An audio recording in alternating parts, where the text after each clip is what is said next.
Bonsoir à tous, merci de nous retrouver ce soir pour un nouveau numéro de Questions d'actu.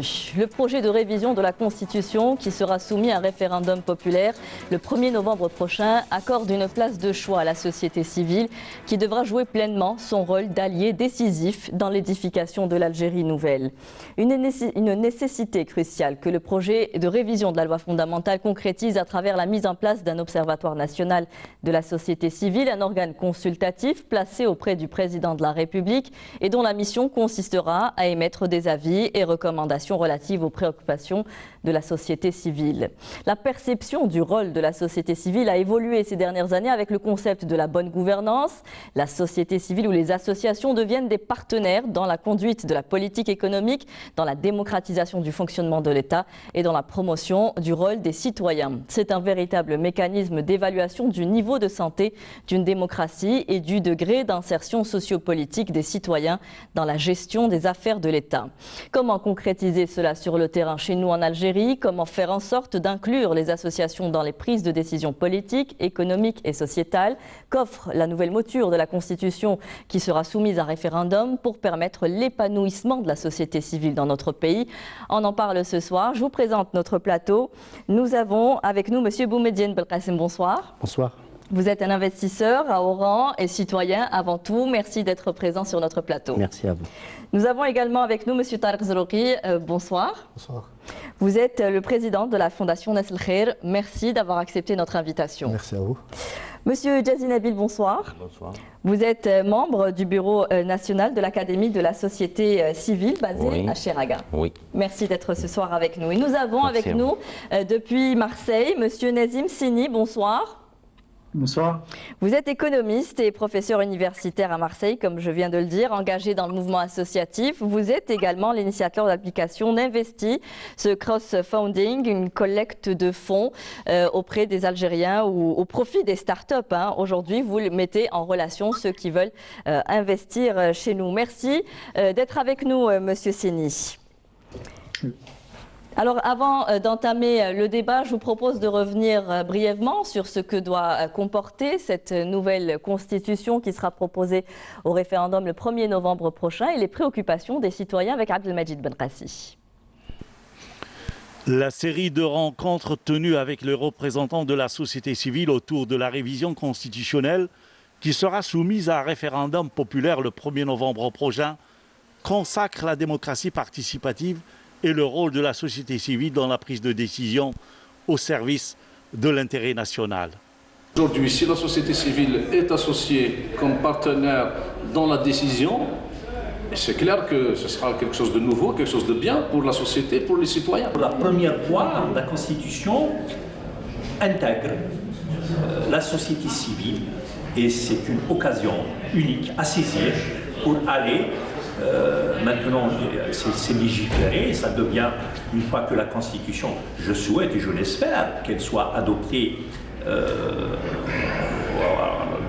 du scrutin du 1er novembre. J'espère que la nouvelle Constitution nous donnera un espoir, une possibilité de participer activement à changer justement le devenir de l'Algérie. Rétablir la confiance entre la société civile et les institutions de l'État reste l'autre objectif à atteindre à travers le nouveau texte. C'est la vie même de beaucoup de citoyens. Il est impératif de rétablir la confiance entre la société civile et l'administration locale et les institutions de l'État et activer le rôle des associations pour nous permettre de transmettre les doléances des citoyens au pouvoir public.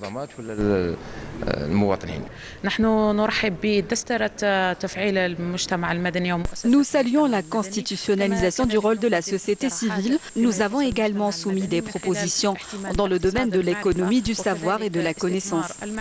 Plusieurs représentants d'associations ont posé leurs préoccupations axées essentiellement sur la révision de la loi relative aux associations de 2012, le problème des sièges et des agréments et des obstacles bureaucratiques auxquels ils font face, appelant à libérer les initiatives juvéniles. Un regard différent à l'égard des personnes en situation de handicap est également revendiqué. Je propose aussi que le travail pour handicapés soit un droit pour les personnes en situation de handicap. Il faut que ça soit un droit. Parce que vous avez les enfants qui sont autistes, qui peuvent travailler, mais qui ne veulent pas les accepter parce qu'ils ne savent pas comment prendre en charge ces enfants. La société civile doit être consciente du rôle qu'elle est appelée à jouer pour être active sur le terrain. Il faut accorder de l'importance aux personnes qui font du bénévolat, car ils se portent volontaires pour aider autrui, et nous avons vu cela durant la pandémie du coronavirus. Autant de préoccupations auxquelles il faudrait répondre pour arriver à faire adhérer pleinement la société civile, qui attend beaucoup de cette nouvelle constitution. Alors, vous venez de le voir, hein, les missions de la société civile désormais inscrites noir sur blanc sur le projet de révision de la Constitution. Et maintenant, il suffira de la rendre active, réellement actrice, pour réaliser ce pont entre les institutions et les citoyens. Je vais commencer avec vous, Monsieur Tarek Zorouri. Vous êtes président de la Fondation Nasl Khair. Vous êtes très actif sur le terrain. Vous avez émis des recommandations, des propositions au niveau du Premier ministère. Racontez-nous un petit peu vos actions aujourd'hui. D'abord pour vous situer. Merci d'abord, je vous remercie pour l'invitation. Il faut savoir que la Fondation Nasl Khair plaide pour la démocratie participative pendant plus de 3 ans.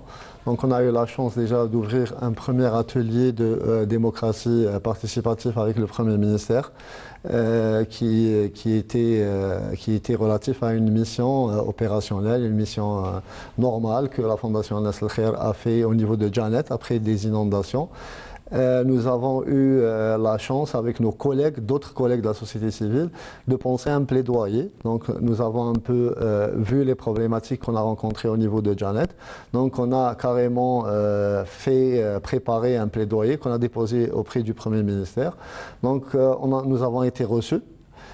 Nous avons plaidé les problématiques qu'on a vues et je pense que ça a été les premiers pas réels d'une rencontre d'ailleurs la rencontre était historique, entre plusieurs associations et un parterre de 17 ministres. Donc, il fallait une volonté pour que cela se concrétise. Je pense qu'en aparté, nous avons parlé entre nous sur un indicatif très important que la société civile doit entreprendre déjà par elle-même. C'est le fait d'être compétent, c'est le fait d'être efficient, c'est le fait d'attirer le citoyen, c'est le fait de répondre à de réelles problématiques du citoyen. De connaître les problèmes locaux hein, aussi dans les régions. À travers des activités de proximité. Oui. Et en fait, je pense que cette démocratie participative est très importante, vu que la dynamique de la société civile et l'information de base et l'information qualitative, cette remontée qualitative d'information pourrait aider les responsables à prendre des décisions efficientes, des décisions de qualité qui répondent à des problématiques directes. Influencer également, avoir vos propres décisions, enfin en tant que société civile, sur les décisions politiques et économiques. Vous n'êtes pas resté en marge de tout cela. À l'annonce de la révision de Constitution, on constitutionnalise un peu le rôle de la société civile aujourd'hui. Comment est-ce que cela a été perçu par les associations? Vous avez également proposé des recommandations. Bien sûr, comme Académie de la société civile, on a proposé plusieurs propositions. Ces propositions sont réalisables et fiables pour la société civile, comme on a la création d'une organisation nationale pour gérer ces associations et intégrer la formation pour les associations, puisque ce sont des gens qui n'ont pas de profession que les associations durables.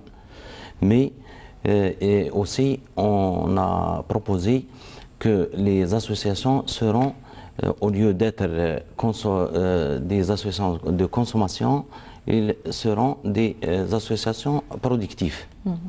Ça veut dire que les associations, on a demandé le changement des lois pour les associations et pour la création des associations et la qualification des associations ou organisations. Oui. Et pour cela, on a fait des propositions pour cela, en attendant toujours l'application de ces propositions, puisque on va aller à l'Algérie nouvelle avec des données nouvelles et on espère ça. Mais Monsieur le Président, il a fait sa proposition et sa partenariat avec la société civile. Comment vous activez-vous au niveau de l'Académie de la société civile? Quel rôle vous jouez? Bon, on joue un rôle. L'Académie de la société civile, c'est une académie qui est composée de plusieurs cadres à travers l'Algérie. On a 48 bureaux à travers l'Algérie et on a des filières, la filière l'Observatoire de la femme, des jeunes, des investisseurs. Tout cela mène à travailler et donne des propositions et des projets au gouvernement pour l'intérêt des citoyens et l'intérêt des associations. Alors, je rappelle qu'il y a plusieurs articles qui citent la société civile dans la dans la révision de la Constitution. L'article 10, par exemple, du projet de révision de la Constitution mentionne que l'État veille à promouvoir le rôle de la société civile en vue de sa participation à la gestion des affaires publiques. C'est inscrit noir sur blanc. Maintenant, il y a ce texte juridique qui protège, qui vous donne ce droit à la parole, même si vous me disiez tout à l'heure, vous n'avez pas attendu cela pour l'apprendre, pour la saisir. Alors, Monsieur Boumediene, aujourd'hui, il est important d'impliquer le citoyen et la société civile dans les prises de décision. C'était inéluctable aujourd'hui, cela faisait partie des revendications populaires. Le citoyen a toute sa place? Tout à fait, le citoyen a toute sa place dans la société civile. Pour moi aujourd'hui, le citoyen, au niveau du référendum, de la nouvelle constitution, il doit être vraiment engagé. Et avoir un aspect personnel de la chose, c'est-à-dire qu'il ne faut pas qu'il soit orienté, désinformé et qu'il prenne une décision de lui-même. Le citoyen dans la société civile, je suis désolé. Oui, doit devenir acteur. Nous avons aussi avec nous Monsieur Nazim Sini. Monsieur Nazim Sini, je le disais tout à l'heure, vous avez lancé l'application d'Investi de crowdfunding. Je corrige ce que j'avais dit tout à l'heure. Il est important aujourd'hui d'impliquer la société civile si on veut arriver à ce qu'elle joue pleinement son rôle d'allié et de prise de décision dans l'Algérie nouvelle. Il y a aussi l'implication de la communauté établie à l'étranger qui est citée, qui est très importante pour vous aujourd'hui.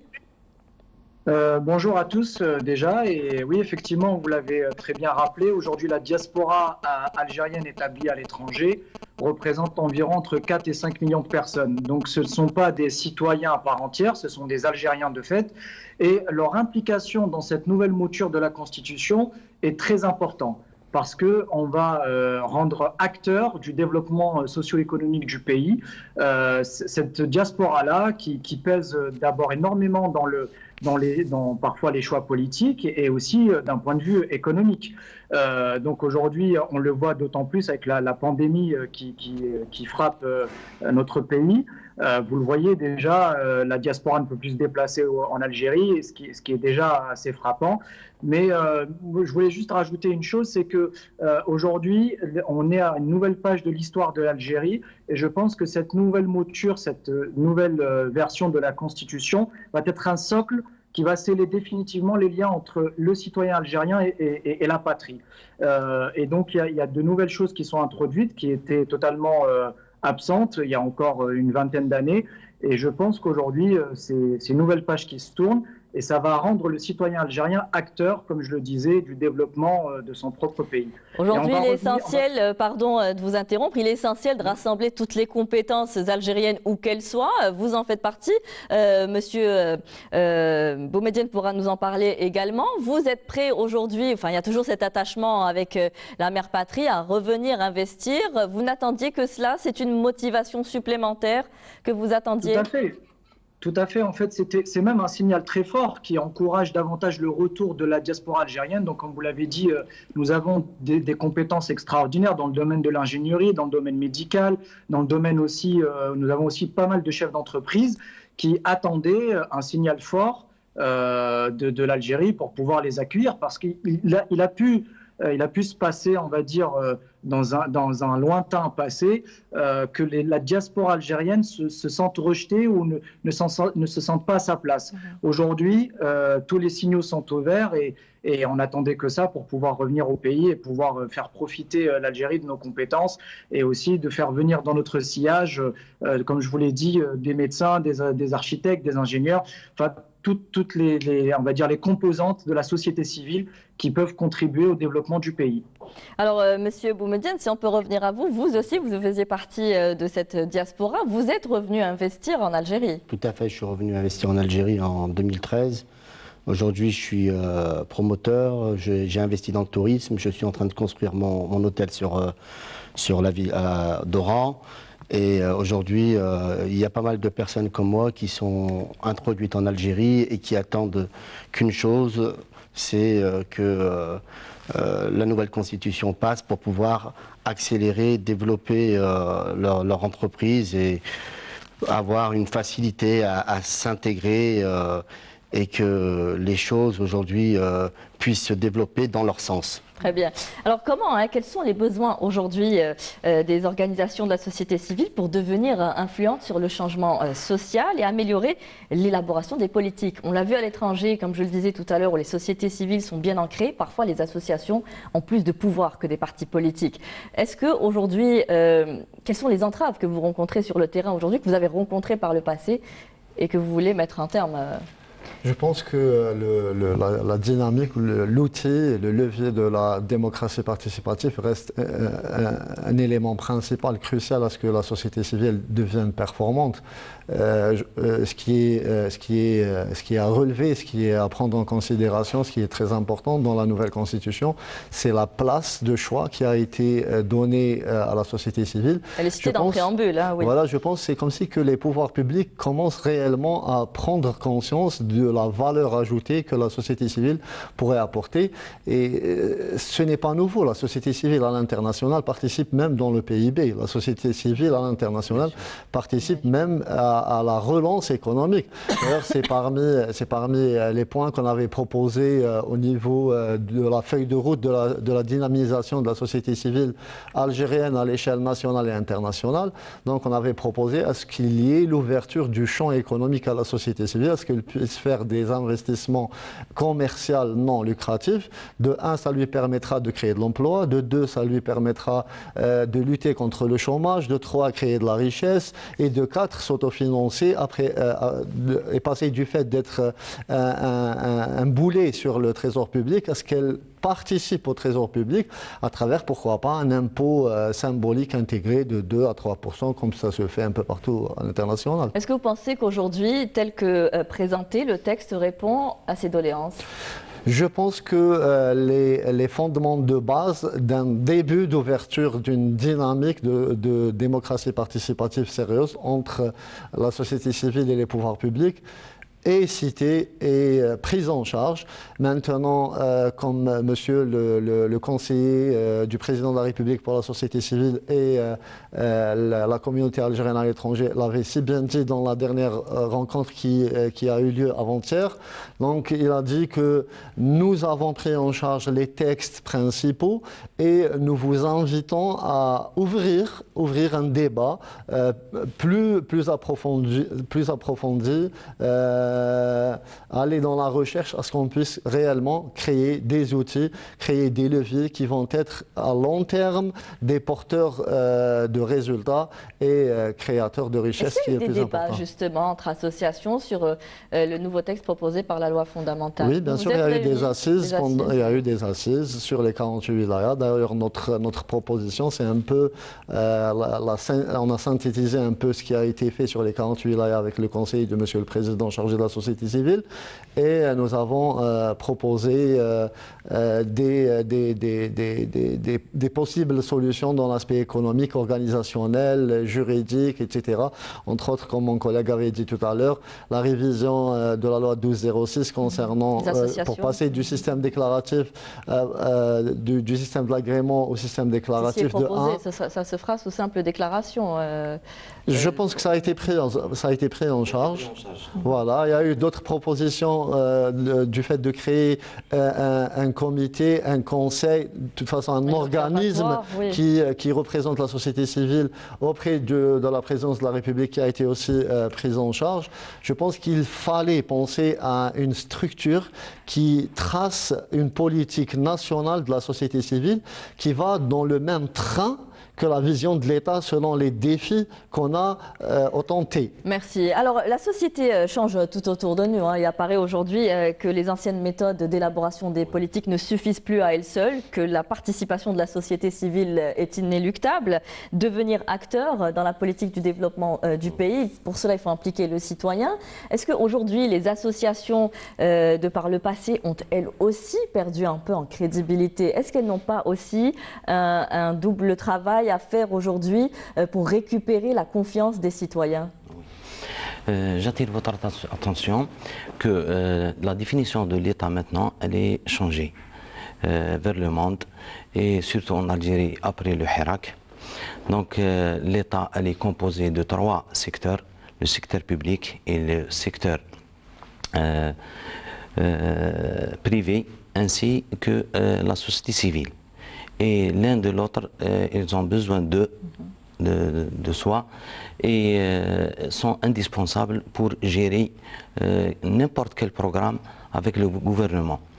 Les associations qui sont de mal gérer la situation pendant les années passées, donc il peut reprendre cette gestion à la nouvelle Algérie sans protocole et sans... Mais comment regagner aujourd'hui la confiance des Algériens quand on sait que les associations, certaines d'entre elles, ont été instrumentalisées ou apparaissaient lors de rendez-vous précis électoraux généralement? Aujourd'hui, le citoyen a besoin aussi d'avoir confiance dans les associations pour pouvoir les saisir également ou aller vers elles. Je pense qu'aujourd'hui, il y a un élément percutant qu'il faut prendre en charge, qui est la formation. C'est parmi les éléments qu'on a proposés. Voilà, c'est parmi les éléments qu'on a proposés, c'est l'édification de centres de formation dédiés à la société civile. D'ailleurs, Nes El Khair a fait déjà une opération pilote, qui est un centre pédagogique pour la société civile et la jeunesse qui se nomme Allemni. Donc c'est une première initiative. Donc pour nous, on a aussi proposé le fait d'avoir un certificat d'aptitude à fonder une association. Ce certificat, certes, on est passé du système de l'agrément vers le système déclaratif, mais on est obligé aussi de demander un certain échelonnage, un certain niveau aux personnes qui veulent être leaders de la société civile. Si on veut être simple bénévole, il n'y a pas de souci, mais si on veut être manager, si on veut être à la direction, à la tête d'un organisme... C'est des compétences qu'il faudra mettre en valeur. C'est clair, je vais citer quelques best-sellers de la société civile. Vous allez voir qu'ils ont utilisé des normes académiques au service de la société civile. C'est ce qui a fait leur réussite. Alors, je vais revenir, je vais donner la parole à M. Sini. Monsieur Sini, vous qui êtes aussi engagé dans le mouvement associatif, que pensez-vous aujourd'hui de cette nouvelle démarche? Est-ce que vous pensez que le texte tel qu'il a été proposé répond aux doléances, aux attentes aujourd'hui de la société civile pour pouvoir devenir actrice réellement dans les prises de décision politiques? En tout cas, j'allais dire, il ouvre une voie qui est très positive auprès des associations, puisqu'il va leur permettre de s'impliquer réellement dans la vie politique et la vie démocratique du pays. Donc pour moi, c'est une très bonne chose. Après, pour juste rebondir sur les précédents échanges, vous parliez tout à l'heure de comment reconquérir quelque part le citoyen. En fait, vous avez raison, la crédibilité et l'image de certaines associations a été écorné parce qu'il y a pu avoir de l'instrumentalisation ou parfois même des défaillances. Mais aujourd'hui, je pense qu'il y a un travail, si vous voulez, de communication, d'information, et puis surtout, il faut montrer des résultats aux citoyens. Aujourd'hui, je pense que le citoyen algérien a besoin de résultats, a besoin de voir que le pays évolue, que le pays avance, et ça passe par des choses concrètes.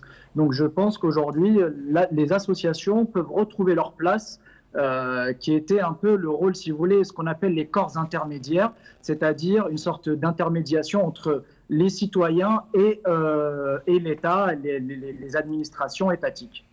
Alors comment faire aujourd'hui pour que la société civile puisse s'épanouir en Algérie? Comment rendre cela possible? Je vous donne la parole, M. Boumediene. Aujourd'hui, quelles sont les demandes et revendications des citoyens? Vous disiez, quand on parlait, vous disiez qu'aujourd'hui le citoyen a besoin de reconnaissance, de participation dans les prises de décision. Aujourd'hui, il faut reconstruire, voire je pense construire un nouveau vivre ensemble, tout d'abord, avec des garanties, beaucoup de confiance, avec du respect et Aujourd'hui, moi, j'entends... Vous me disiez qu'il fallait dépolitiser tout cela? Bien sûr, bien sûr, bien sûr. Dépolitiser la société. Et quand j'entends parler d'associations, oui, c'est bien, mais je pense que l'État, en premier lieu, doit faire un gros travail. C'est-à-dire un travail social.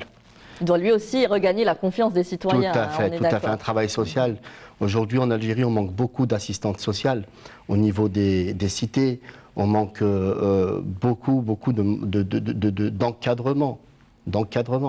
Aujourd'hui, il faut encadrer. Et le premier encadrement, il se fait au niveau de l'État. Et ensuite, les associations arrivent en deuxième étape, je pense. Alors, on va peut-être prendre un exemple aujourd'hui du poids qu'ont les associations, qu'ont la société civile sur les prises de décision. On va aller à Adkar, dans la wilaya de Béjaïa, dans un petit village d'Egmoun. Vous allez voir, à Tizi Ouzou plutôt, et que vous allez voir que là-bas, un comité ou le comité de sages a réussi à réunir toutes les associations et à réellement devenir actif sur le terrain. Abdelmajid Benkassi. Egmoun Natamor, dans la région de Adkar, est un village de quelques 4000 habitants perché à 800 mètres d'altitude entre les parcs nationaux de Lakfadou et Gouraya, dans la wilaya de Béjaïa. Un village au grand cœur, mais surtout un village solidaire où l'entraide villageoise n'est pas un vain mot.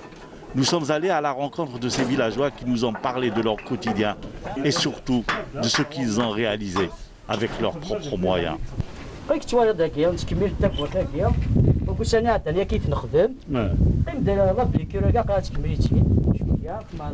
Eh bien voilà, je suis en plein travail, je finis ce seuil.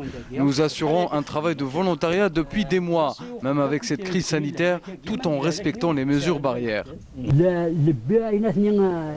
Nous avons participé dans l'achat de la pierre avec plus de 13 millions de centimes. Le transport a été assuré par des bienfaiteurs, en plus de la main-d'œuvre assurée par des jeunes volontaires.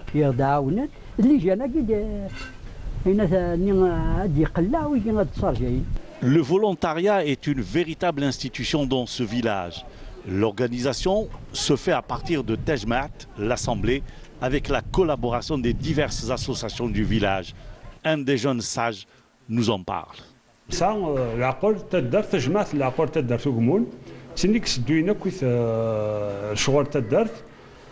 Mais bien sûr, c'est le les associations. En parallèle, nous Comme vous le savez, ici au village d'Egmoun, nous avons un comité de sages et c'est lui qui gère toutes les activités de notre village, avec bien sûr l'aide des associations. Ces associations ont apporté de la modernité dans la gestion de Tejmat. Aujourd'hui, nous comptons entre 8 et 9 associations. Des associations très actives qui ne se limitent pas uniquement à la rénovation des ruelles et l'embellissement du village. Certaines d'entre elles, qui sont gérées par des femmes, s'occupent des cours de rattrapage pour les élèves du village, mais aussi des cours d'alphabétisation des adultes, notamment les femmes.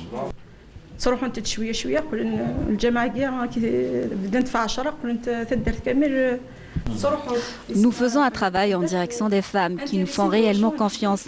La femme a besoin d'être aidée.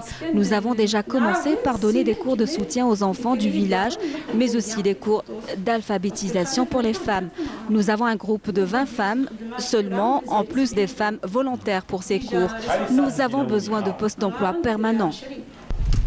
Des initiatives encourageantes pour un village qui s'intéresse à tout. L'environnement, entre autres, avec un projet de tri sélectif lancé tout récemment à travers le village.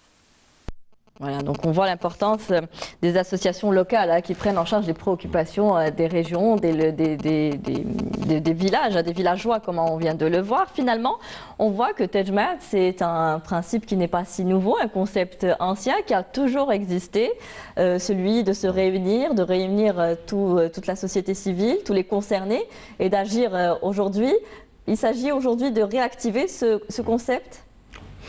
Bien sûr, concernant le Tejmat ou les groupes ou les chefs de tribus en général qui gèrent les problèmes et trouvent des solutions entre les familles et avec l'accompagnement des associations, ils ont trouvé des solutions pour gérer la commune ou la wilaya vers l'investissement, vers l'approvisionnement de cette commune, surtout dans la crise du Covid-19, qui sont travaillés beaucoup. On va parler de la crise de la Covid-19 où on disait tout à l'heure que les associations étaient beaucoup plus présentes que les partis politiques. Oui, bien sûr. Et concernant la prévention, concernant l'aide pour les familles qui ont souffrance, c'est toujours ça.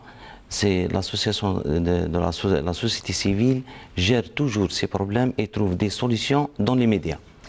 Monsieur Sini, pour revenir à vous ailleurs, le mouvement associatif est un véritable capital social qui crée des idées, canalise l'opinion et influe sur les choix politiques comme on le dit depuis tout à l'heure. Est-ce que cela doit passer par la maturité de la société ? Est-ce qu'aujourd'hui, tout cela transparaît suite à ce qui s'est passé aux revendications populaires en Algérie ? Une société démocratique et moderne est le reflet de la société civile. Donc oui, moi je pense qu'effectivement, il faut qu'on arrive à un certain degré de maturité, mais c'est déjà le cas. Les associations sont aujourd'hui prêtes à assumer pleinement leur rôle, que ce soit dans la bonne gouvernance du pays ou que ce soit pour être une force de proposition auprès des autorités. Mais je pense qu'aujourd'hui, si vous voulez, dans les sociétés modernes, si on veut avoir une Algérie qui met pleinement les pieds dans le XXIe siècle, il faut qu'on ait une imbrication totale entre la société civile et l'État. Pour moi, c'est deux choses qui sont indissociables, puisque la société civile va être le reflet de ce qui se passe sur le terrain et va jouer le rôle, comme je vous l'ai dit tout à l'heure, d'intermédiaire entre le citoyen et l'État. Alors, je reviendrai à vous dans un moment, M. Sini, mais on va parler de cette importance de la maturité de la société. Aujourd'hui, elle est prête à jouer son rôle dans la démocratisation de l'État ? Je vais dire oui. De un, pour revenir à Tejmat, déjà notre société civile, la société civile algérienne a un ancrage historique. Nous sommes une continuité des Tejmat. Des Tejmat un peu plus académisés, des Tejmat un peu plus organisés, des Tejmat un peu plus actifs, mais nous sommes une continuité. Donc c'est déjà un aspect historique. De deux, je pense qu'après l'écartement d'élites de jeunes dans le militantisme politique, dans le militantisme syndical pendant les années passées, je pense qu'il y a une caste d'intellectuels, de jeunes intellectuels, qui a un peu trouvé refuge dans la société civile, qui a milité dans la société civile. Et ça, c'est aussi un point de richesse, c'est aussi un point fort pour la société civile. Aujourd'hui, on a de jeunes cadres, on a de bons managers au niveau de la société civile, qui, je pense, donne une très très bonne image d'une initiative globale des activités de la société civile qui sont très porteurs en Algérie. Alors, je vais vous reposer la question que j'avais posée tout à l'heure à M. Djezi. Comment regagner la confiance du citoyen aujourd'hui ? Je vous donne un simple avis. Je pense que le travail n'est même pas de regagner confiance parce que celui qui n'est pas performant va être éliminé de fait. Ça veut dire qu'aujourd'hui, le citoyen algérien est très conscient, connaît ce qu'il veut, connaît ses attentes. Je pense que maintenant, l'atelier n'est même pas dans le gagner confiance, c'est être performant ou disparaître. Il y a quand même des associations qui ont perdu en crédibilité, donc elles disparaîtront pas avec le temps. Monsieur Boumediene, comment aujourd'hui promouvoir la citoyenneté ? Parce que pour aujourd'hui devenir réellement actif, pour accomplir son rôle de citoyen, il faut aussi saisir les associations, il faut arriver à dénoncer certaines choses.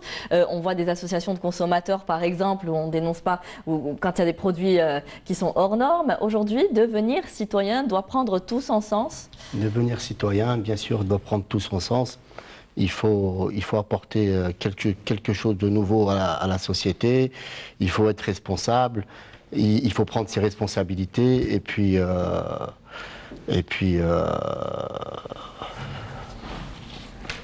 suis très oui. Oui.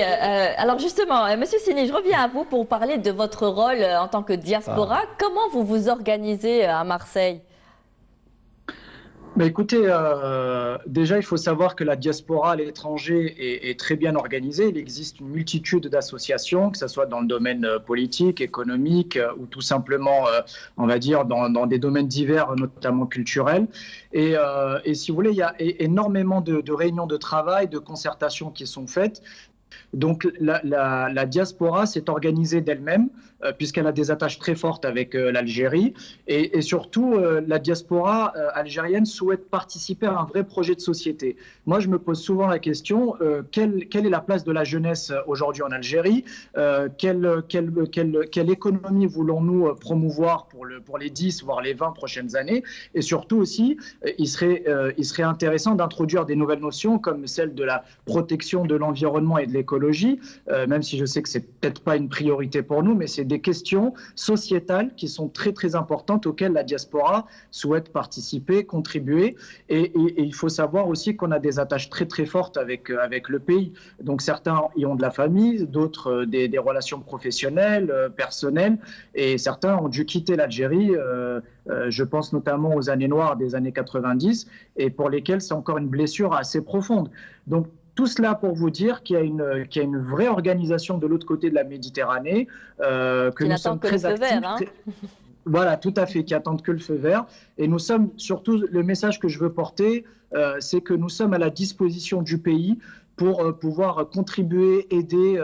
Et ça, vraiment, pour moi, je dis, on fait du militantisme économique. Et comme on est dans le domaine du numérique, je m'amuse parfois à dire nous sommes des e-mujahideen.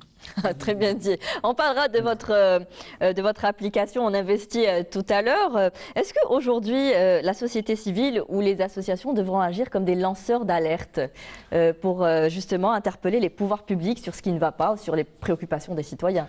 Si vous permettez, je reviens à nos amis algériens à l'étranger. D'ailleurs, ça a été une proposition de la Fondation Nasser El-Khair de créer des représentants, des conseillers de la société civile auprès de tous nos consulats à l'étranger. Je parle aussi de l'Afrique. N'oublions pas qu'en dehors du rôle d'intermédiaire de la société civile, en dehors du rôle de partenaire, il y a aussi ce qu'on appelle de la diplomatie de la société civile.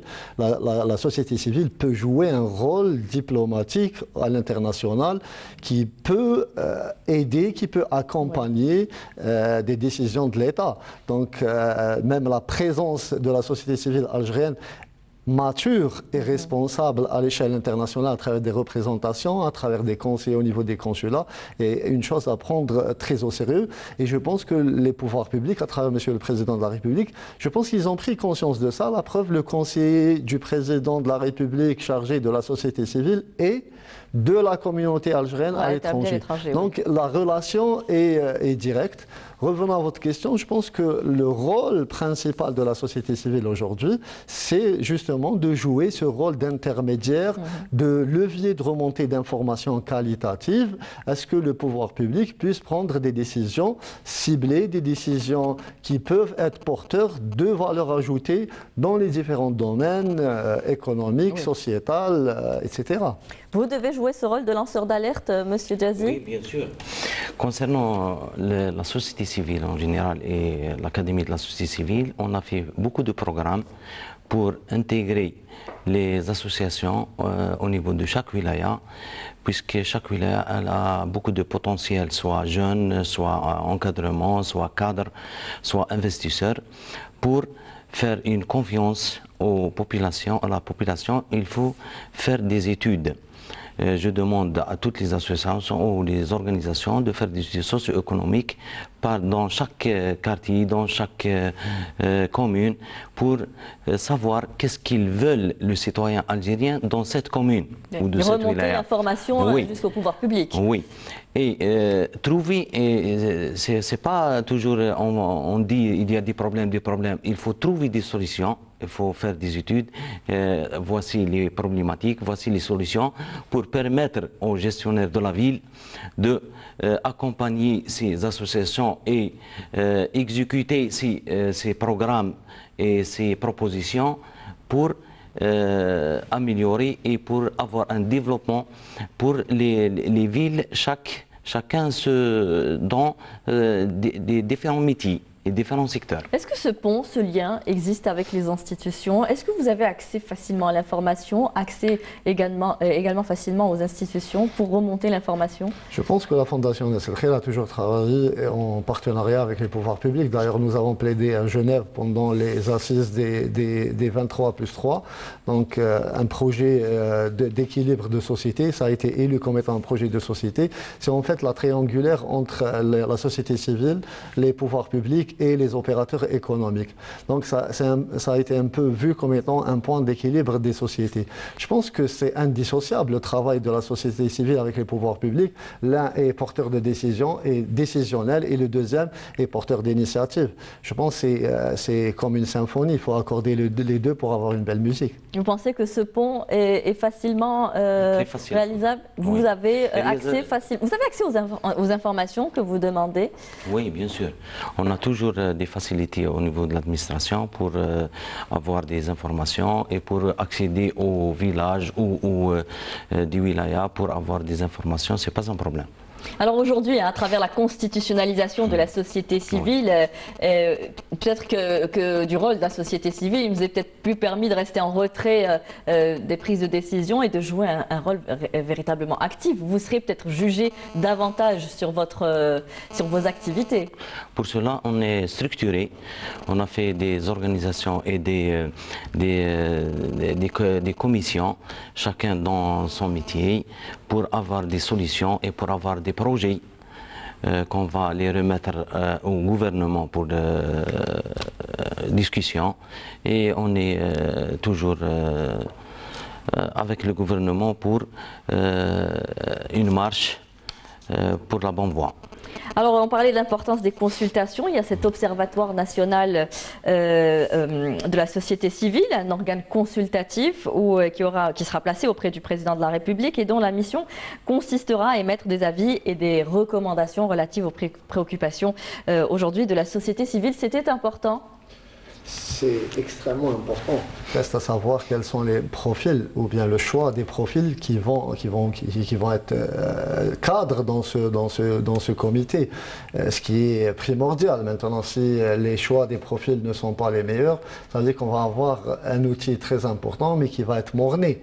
Maintenant, il faut choisir les meilleurs profils pour cette dynamique, pour que ce levier ait le meilleur résultat attendu par le citoyen et par l'État algérien. Aujourd'hui, Monsieur Boumediene, pour revenir à vous, vous êtes investisseur à Oran. Qu'est-ce qui vous a motivé pour revenir ici en Algérie, avant même que le cadre aujourd'hui juridique n'était mis en place? Vous êtes aujourd'hui là à encourager toute la diaspora à revenir investir en Algérie. On l'a vu avec M. Sini qui sont très bien organisés à Marseille. Vous le disiez vous-même, vous avez beaucoup de projets ici en Algérie. Qu'est-ce qui vous a motivé à le faire? La première des choses, mes racines. La deuxième des choses, l'Algérie a besoin de ses enfants, où qu'ils soient dans le monde. Et aujourd'hui, il y a matière à travailler en Algérie. Ailleurs, tout est fait. Vous avez rencontré des difficultés en venant ici? Non, ça va. Dans mon investissement, je suis tombé, c'est vrai, sur une période qui a été une période blanche. Ces 2 dernières années. Donc voilà, ça va repartir et on ne perd pas espoir. On va travailler pour, on va être acteur de cette nouvelle société, Inch'Allah. Alors justement, comment être acteur aujourd'hui, puisque pour fédérer un peu les efforts entre les associations et les citoyens, vous en tant qu'investisseur, c'est d'autant plus important. Comment fédérer vos efforts aujourd'hui? À travers mon travail et à travers l'image que je donne de l'Algérie, afin qu'on puisse y venir investir, qu'on puisse développer notre pays ensemble et qu'on puisse chacun de nous apporter une chose nouvelle à notre pays et promouvoir l'investissement en Algérie, Inch'Allah. Juste pour appuyer mon collègue, le travail des opérateurs économiques à travers leur responsabilité citoyenne est primordial aussi pour l'émergence de la société civile. Je vous donne un simple exemple, la Fondation Nasser El Khair n'a jamais perçu de donation de l'État, mais a toujours travaillé à travers des montages de projets qui ont toujours été financés par des opérateurs économiques et c'est en fait une initiative qui est vitale pour l'émergence de la société civile. Alors justement, vous faites bien d'en parler, puisque bien que les groupes des citoyens et les organisations de la société civile aient un énorme potentiel d'amélioration des sociétés et des économies, ils sont également confrontés à des défis comme le manque de ressources, de financement. Comment gérer tout cela aujourd'hui? Comment vous le vivez pour les associations? Bon, vous êtes bien installés, bien ancrés. Je pense que c'est le choix de cadres de ressources humaines formées, performantes, efficientes, qui va vous donner le meilleur résultat. Sachant que la Fondation Nasser El Khair a toujours investi sur la formation et le choix de la ressource humaine. Après, vous êtes dans un marché, pour nous, c'est presque du service public pour l'intérêt général. Ça veut dire que vous faites un montage de projet, s'il répond réellement à une problématique, donc vous allez avoir énormément de flux de personnes qui vont entourer votre projet, et l'opérateur économique est preneur. Il veut aussi promouvoir son image, il veut aussi promouvoir l'image de l'entreprise citoyenne, et il sait très bien qu'il est de son intérêt de s'afficher avec une association ou bien un acteur de la société civile qui a... Une association crédible, hein, qui exactement, a gagné sa crédibilité. Qui a une connotation positive. Aujourd'hui, on revient toujours à cette professionnalisation des sociétés civiles et des associations, hein, qui est vraiment importante. Oui. On ne peut pas donner aujourd'hui ce qui faisait peut-être avant des associations éphémères, oui, qui ne duraient pas vraiment dans le temps, oui, ou qui étaient là pour des occasions. Et j'ajoute toujours que les associations maintenant, il faut un changement radical concernant les lois pour avoir des associations productives au lieu de consommateurs. Et nous, comme de quelle loi s'agit-il en particulier? La loi 06, oui. 206, oui, il faut un changement puisque les associations sont très faibles. Ils ne peuvent pas être sur terrain ou prendre de programmes sans finance. Donc, il faut... C'est le gros problème des associations aujourd'hui. Et pour alléger un peu le trésor public concernant les ressources financières. Alors, monsieur, je reviens au e-Moudjahid qui est avec nous. Monsieur Sini, je parlais de votre application N'Investi, de crowdfunding, de collecte de fonds pour investir, pour pousser les gens à investir dans des startups ou des projets algériens. Vous pouvez nous en parler ? Mais écoutez, c'est un projet qui nous tenait à cœur depuis quelques années et qui répond à un vrai besoin, si vous voulez, de financement pour nos jeunes start-up et nos jeunes pousses algériennes. L'idée est très basique et très simple, c'était de capter l'épargne de la diaspora vivant à l'étranger pour l'orienter vers des projets productifs et innovants en Algérie.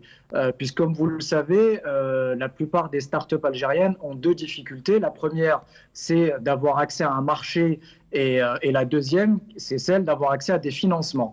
Donc celle du marché, on ne peut malheureusement pas trop les aiguiller puisque c'est eux qui vont devoir se battre sur leur propre terrain. Par contre, sur la partie financement, nous devenons une alternative dans ce cas de figure au financement bancaire en proposant de la rencontre tout simplement entre des porteurs des projets et des personnes qui sont détenteurs de financement. Donc les uns financent les autres. C'est un partenariat qui est gagnant-gagnant. Pour la diaspora algérienne qui contribue, pour elle a le sentiment de participer activement à l'essor économique du pays en allant vraiment vers des projets très ciblés et très locaux. Et pour les jeunes pousses et les startups, c'est donc l'apport d'un financement et d'argent frais qui va lui permettre au mieux de survivre, enfin plutôt au pire de survivre, mais au mieux surtout de se développer et de croître. Aujourd'hui, en tant que diaspora, en tant que communauté établie à l'étranger, quelles seraient les recommandations que vous pourriez apporter sur ce texte tel qu'il est proposé ? Honnêtement, ce serait peut-être d'amener, de renforcer les libertés individuelles. Je pense notamment à la liberté d'entreprendre. Je pense que pendant trop longtemps dans notre pays, nous avons fait la distinction entre les opérateurs publics et les opérateurs privés. Je pense que les opérateurs publics sont nécessaires pour le développement économique de l'Algérie, mais l'entreprise privée est tout autant primordiale. D'ailleurs, si je ne me trompe pas, je pense que la majorité des personnes actives en Algérie travaillent dans le secteur privé, Donc je pense qu'il faut, oui, sanctionner les abus lorsqu'il y en a dans le secteur privé, mais il faut aussi leur donner la possibilité d'entreprendre, d'investir à l'étranger, de partir à la conquête de l'étranger, de faire des prises de participation. Pourquoi pas? Moi, mon rêve, c'est de voir une entreprise algérienne racheter un groupe italien, de racheter un groupe allemand. Enfin, vous voyez, ce genre de choses. Donc, c'est peut-être ces petits aménagements-là qu'il faudrait amener plus globalement dans la liberté d'entreprendre. Aujourd'hui, les pouvoirs publics ne veulent plus faire cette distinction entre secteur public et privé. Je terminerai peut-être avec cette expérience que nous avons vécue ces derniers mois avec la Covid-19 et la présence de notre société civile sur le terrain. On le disait, qui était beaucoup plus présent que les partis politiques eux-mêmes. Racontez-nous comment vous avez vécu cette période. Nous avons commencé par avoir peur, ce qui était normal. Et on a repris nos forces, on a cherché de l'information, on a un peu fait des recherches sur la Covid, quel est son impact, comment la combattre, etc. Et on s'est très vite organisé à travers une cellule qui se nomme Nesl Khair Emergency. Donc on a tout de suite recadré nos régionaux et nos bureaux au niveau wilayal. On a très rapidement fait un montage de projet pour l'acquisition de matériel de protection des MPI, du matériel de protection individuelle. Donc on a fini par avoir un opérateur qui nous a accompagnés dans ce sens. On a très bien équipé nos différents groupes à l'échelle nationale. On a fait une petite formation avec le Croissant Rouge et d'autres partenaires dans le terme médical, pour ne pas citer de nom. Donc on a fait une brève formation et on a fini par être au niveau de la première semaine déjà sur le terrain, à distribuer des bavettes, du gel, à aussi l'importance d'utiliser les nouvelles méthodes technologiques aujourd'hui. Vous êtes présent également. La spécificité de la Fondation Nesl Khair, on est né en 2010 sur les réseaux sociaux. C'est ça, voilà. On a travaillé sur les réseaux sociaux. Il y a une force de toute façon, nous on communique énormément. D'ailleurs, on est structuré au niveau des réseaux sociaux au même titre que notre structure institutionnelle. Ça, vous allez trouver les mêmes commissions qu'on a au niveau de nos statuts, vous allez le retrouver sur les réseaux sociaux, sur Messenger, etc. On a des groupes wilayal, des groupes nationaux. Donc pour donner une directive ou là, pour avoir une remontée d'informations, on ne va pas attendre que le monsieur va nous faire. Il y a aussi les aides aussi, que vous pouvez percevoir à travers les réseaux sociaux. Exact. Est-ce qu'aujourd'hui, cette Covid-19 a permis l'émergence de la société civile, à la rendre plus visible? Oui, bien sûr. Pendant la crise de Covid-19, on a travaillé beaucoup sur terrain et on a fait la création des ateliers concernant les bavettes, concernant l'aide des familles qui sont en souffrance. Et maintenant, on a bien saisi la leçon concernant la gestion des crises. On a fait un travail soit avec notre source financière, les biens, et on a fait un travail avec les associations en groupe, puisque c'est un problème qui faut être géré en groupe. Et on a fait de bon travail avec les responsables qui n'ont pas hésité de mettre toutes les solutions entre nos mains. Et maintenant, on dit, alhamdoulilah, on a... Et tout reste à faire pour l'avenir. Bien sûr. Voilà. Un dernier mot, on arrive au terme de l'émission. Monsieur Boumedienne, aujourd'hui, je sais que vous êtes quelqu'un de porteur d'espoir, porteur de projet pour l'Algérie nouvelle. Tout à fait. Bien motivé à prendre ce virage. Inch'Allah, faire partie de cette Algérie nouvelle, cette Algérie qui va, j'espère, un jour prendre le leadership de l'Afrique, cette Algérie qui va un jour pouvoir concurrencer ces pays occidentaux. Voilà. Avec la contribution de la société civile. Dernier mot pour conclure. Restons positifs et rendez-vous le 1er novembre. Voilà. Très bien. Monsieur Sini, on arrive au terme de l'émission. Vous avez peut-être un dernier mot à dire avant de nous quitter? Mais écoutez, oui, tout simplement dire à l'ensemble des personnes qui nous écoutent qu'il faut avoir confiance dans cette Algérie qui se dessine, puisque de toute manière, comme le dit souvent, nous n'avons pas d'autre pays de rechange. Donc c'est notre pays, c'est notre patrie, et il faut que l'on soit acteur de ce changement, et ça commence dès le 1er novembre. Merci. Merci à vous, messieurs, d'avoir participé à notre émission. Merci à vous tous de nous avoir prêté attention. Très bonne fin de soirée sur Canal Algérie. Au revoir.